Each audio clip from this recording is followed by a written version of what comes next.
في الجامعة في اتحاد الطلبة. زي ما قلت لك قبل كده كانت حياتي يعني طول مرحلة لحد ثانوي بنت تافهة جدا عادية جدا، مفيش أي حاجة في حياتي، كل اكسبيرينس باخدها من الأسرة، لأن كان دايما بيتحط لي التشويسز يعني او كان دايما بيتحط لي القرار الاخير اللي هو ده الصح خدي اعملي، فما مريتش بتجارب اختيار اساسا لحد لما اتخرجت من الجامعه. كنت مش عارفه ايه الحاجه اللي انا بحبها تقريبا، هي دي بتكون النقطه اللي بيقف عندها ناس كتير قوي، اللي هو مش عارف هو بيحب ايه او بيعرف يعمل ايه، اللي بيلاقي نفسه حابب حاجات كتير جدا، كل ما بيشوف حد بيعمل حاجه بيبقى عايز يعملها هو. من هنا بقى جت البدايه، لان انا قررت ان انا مش لاقيه نفسي في اي حته، فانا هكريت المكان اللي انا عايزه اعمل فيه كل حاجه.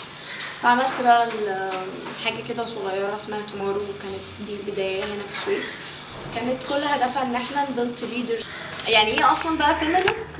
دايما الناس عندها خلط ما بين فكره الفيمينست والذكوريه، فاكره ان كلمه فيمينست يعني انثى والذكوريه يعني ذكر، ده مش صح. دي حاجه منتلي، قناعات شخصيه. ممكن تبقى عند ذكر وممكن تبقى عند الانثى في كده، يعني في كده الاثنين يعني. فممكن تبقى نسوي ذكر عادي. يعني ايه نسويه اصلا؟ يعني انت بني ادم بيكون مؤمن بالمساواه بين الجنسين في كل حاجه، من حريه الفرد، من حقك ان انت تعمل اي حاجه ايا كان نوعك او جنسك بدون تصنيفات. ما ينفعش تصنفني على ان انا بنت ما ينفعش اعمل الحاجه الفلانيه، او ما ينفعش تصنفني على ان انا ولد ما ينفعش اتكلم او البس او اشتغل الحاجه الفلانيه. دي كل الفكره، المساواه. ليه اخترت ان انا اكون فيمينست؟ طبعا لان انا بنت وشايفه يعني ايه اكتر يعني البنت ده اكتر جنس هيحس بفكره العنصريه تجاهه.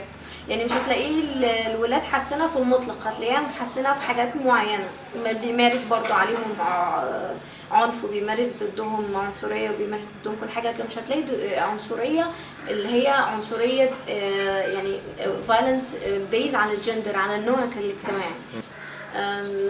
نفسي مصر، مش مصر بس، يعني خلينا نتكلم عن مصر بلاش الواحد يأفور يعني. نفسي مصر بجد تفهم، تدي لنفسها فرصه انها تسمع. يعني نفسي المصريين يدي لنفسهم فرصه، يبطل يبقى يقول لا انا عارف يعني ايه بنت فيمينست دي عايزه تعمل كذا عايزه تعمل كذا. لا انا فاهم بتوع حقوق المراه دول بيدوروا على ايه.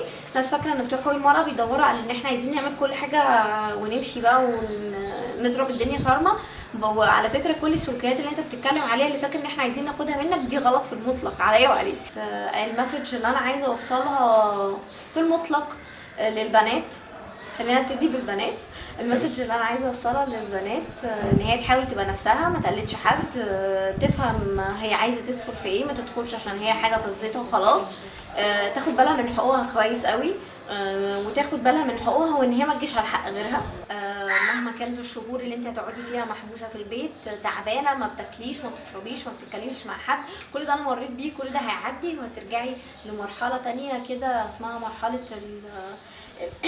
يعني مرحله جديده في حياتك كده، تخرجي من مرحله الشرنقه وتبتدي زي العنقاء كده تعيشي حياه دوره حياتيه جديده.